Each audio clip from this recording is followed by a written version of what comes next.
Olá, meus amigos, tudo bem? Estamos de volta aqui, continuando os nossos vídeos no YouTube, trabalhando aqui aspectos doutrinários que caem em prova, tanto na primeira como na segunda fase de um concurso, numa primeira fase objetiva, numa segunda fase discursiva e claramente também em provas práticas como sentença da magistratura, provas práticas da defensoria, do Ministério Público, delegado, etc. E claramente na prova oral. Então, para você que não me conhece, o meu nome é Aurélio Burré e estamos juntos aqui numa série de vídeos para trabalhar os aspectos mais importantes do direito civil para o seu concurso. Hoje nós vamos falar sobre responsabilidade civil pré e pós-contratual. Você que já me acompanha dos vídeos anteriores e se não acompanha, está começando hoje, se inscreva no canal, ative as notificações e veja os vídeos anteriores. Por quê? Anteriormente nós estávamos trabalhando aspectos ligados aos novos paradigmas do direito civil.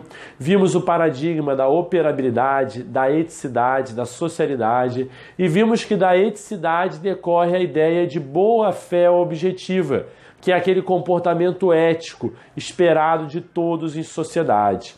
Analisamos também as funções da boa-fé objetiva. Vimos que a boa-fé objetiva tem uma função interpretativa, uma função limitadora e uma função criadora de deveres anexos. E é sobre essa última função, a função criadora de deveres anexos, que eu quero trabalhar com vocês, porque daqui decorre a ideia de responsabilidade civil pré e pós-contratual.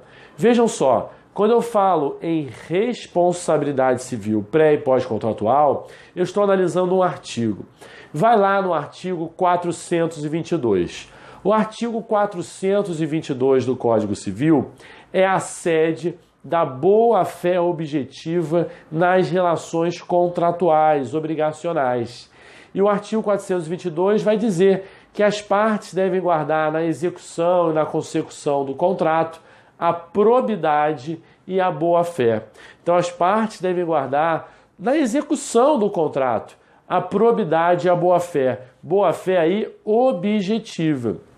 Então, a gente percebe que do artigo 422 podemos extrair os deveres anexos da boa-fé.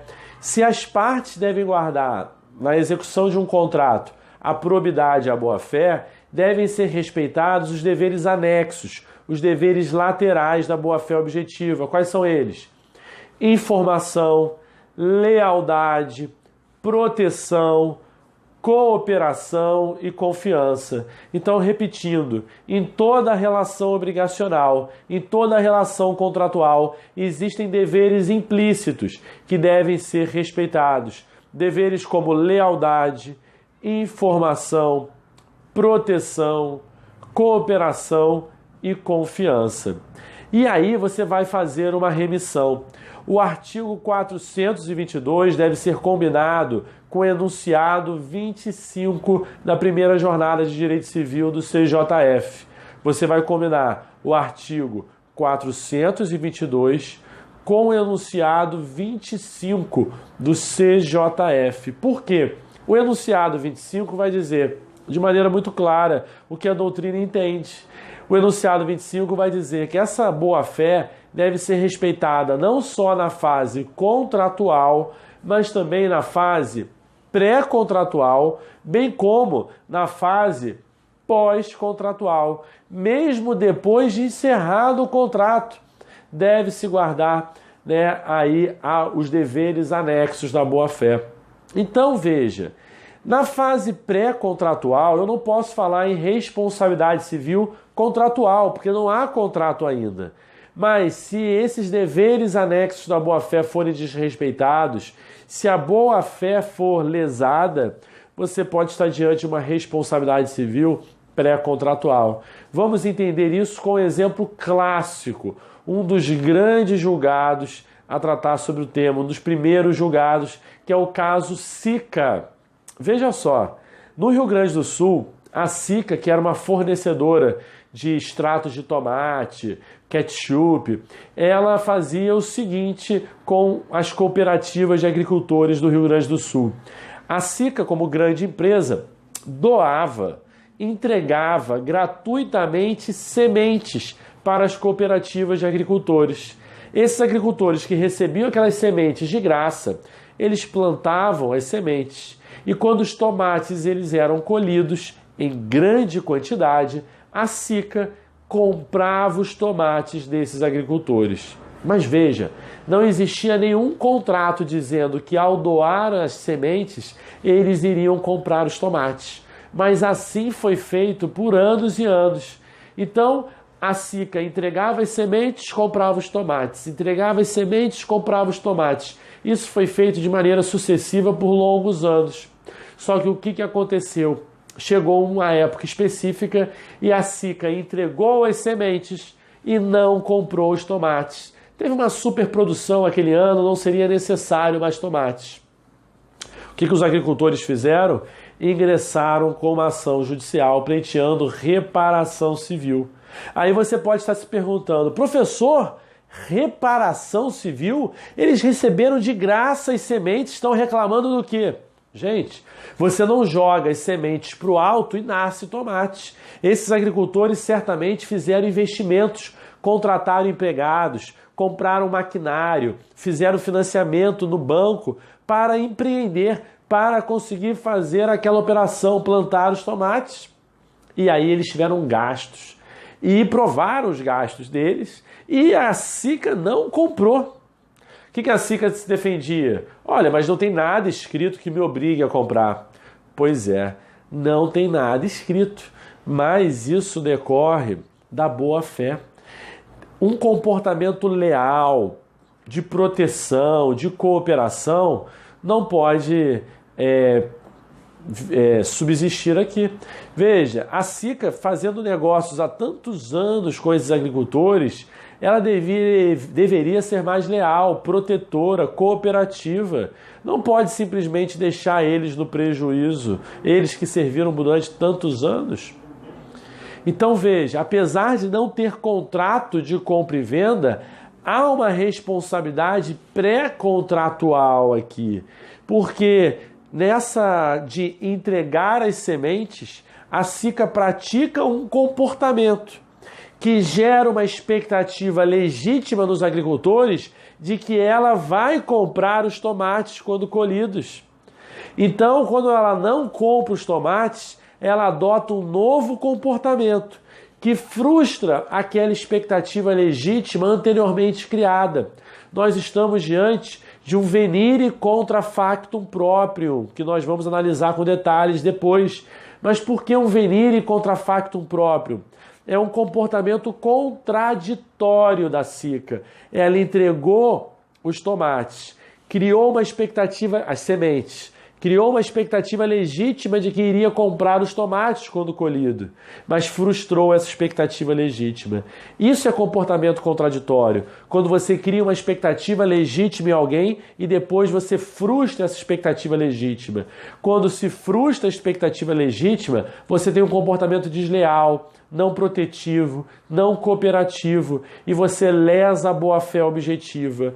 Você extrapola os limites impostos pela boa-fé objetiva. Então, quem pratica um venire contra factum próprio está praticando um abuso do direito. E você vai perceber no artigo 187 que o abuso do direito é uma modalidade de ato ilícito.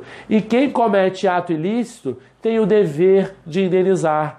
Então, combina aí o artigo 187 com o artigo 927 do Código Civil, que vai dizer que quem pratica um ato ilícito tem o dever de indenizar. Então, entenderam a lógica? Olha, não havia contrato, mas há uma responsabilidade civil pré-contratual. Por que uma responsabilidade civil pré-contratual? Porque houve um dano. Só há responsabilidade civil com dano. Houve um dano advindo de um comportamento contraditório que criou uma expectativa legítima dos agricultores que em momento posterior foi frustrada, ferindo assim a boa-fé objetiva, excedendo os limites impostos pela boa-fé e caracterizando como um abuso do direito.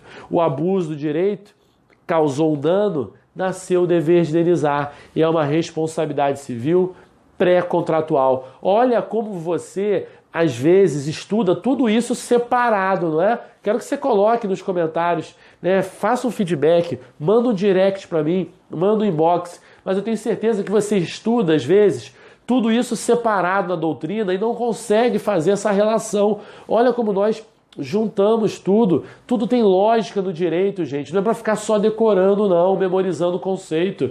Olha o efeito prático. Estão visualizando isso? Eu acho isso extremamente importante e muito legal também, né? Ter essa concepção. Então, demos aí um exemplo de responsabilidade civil pré-contratual. Ah, professor, eu entendi. Mas você poderia dar um exemplo de responsabilidade civil pós-contratual? E aí eu vou me socorrer dos ensinamentos do Antônio Junqueira de Azevedo, grande autor sobre o tema, Antônio Junqueira de Azevedo. O Antônio Junqueira de Azevedo, ele dá um exemplo clássico de responsabilidade civil, né, pós-contratual. Na verdade, ele dá aí dois exemplos clássicos, né? Veja só, eu vou dar um exemplo clássico dele e trabalhar um exemplo real. Vamos fazer assim. Ele traz a hipótese em que uma pessoa, vamos dar um nome, Maria, vai comprar um apartamento. E ela chega ao imóvel de João. O João vai lhe mostrar o seu apartamento. Maria chega na janela da sala e fica maravilhada com a vista que aquela sala tem. Uma vista incrível para o mar. Ela já está apaixonada pelo imóvel, ela quer comprar. Só que aí ela presta atenção e vê que na frente existe um terreno baldio, um terreno abandonado. Aí ela fala para o João: poxa, João, eu achei a sua vista maravilhosa, eu vou comprar o apartamento só por causa da vista. Mas eu estou com medo. Por quê? Eu estou vendo que pode ser construído um prédio ali na frente e tapar essa vista maravilhosa. Aí João fala a verdade para ela. João está sendo leal nesse momento. Fala: Maria, fica tranquila porque não tem como ninguém tapar a sua vista. Existe uma limitação administrativa em que não pode ser construído acima, né, de 4 andares naquele terreno. Aí Maria fala: é mesmo? É. Aí ela não vai acreditar em João, mas ela vai conferir na prefeitura. E confere, existe uma limitação administrativa. Como o apartamento de João é no 10º andar, mesmo que alguém construa até o 4º andar, ela continuará com a vista. E aí ela se tranquiliza e vai lá comprar o apartamento, fechou o negócio. Um ano depois, ela vê que começa a ter uma construção ali na frente. Já passou do 2º andar, passa do 3º, passa do 4º, 5º, 6º, 10º. Tapou a vista dela. E aí? Ela pode reclamar se alguém conseguisse construir ali, retirar a limitação administrativa. Ela poderia reclamar de João? Não, porque ele foi leal com ela, falou com ela a verdade. Existe uma limitação administrativa. Se outro veio e conseguiu retirar essa limitação e construiu, ele não tem responsabilidade alguma. Mas aí é o detalhe. Quando ela vai descobrir, na verdade foi João que vendeu para ela o apartamento, que comprou o terreno na frente, batalhou na prefeitura a retirada daquela limitação administrativa e vendeu para uma construtora que construiu um prédio. Olha aí. Ela não poderia reclamar se alguém construísse, mas todo mundo poderia construir ali, menos João, porque esse é um comportamento desleal da parte dele, antiprotetivo com alguém que contratou com ele. Então é uma responsabilidade civil pós-contratual, que decorre do descumprimento desses deveres anexos à boa-fé. Você extrapola os limites da boa-fé objetiva e comete abuso do direito. Artigo 187, combinado com 927, que vai dar aso à indenização. Entenderam o exemplo? Olha que legal. Aqui no Rio de Janeiro aconteceu uma situação parecida.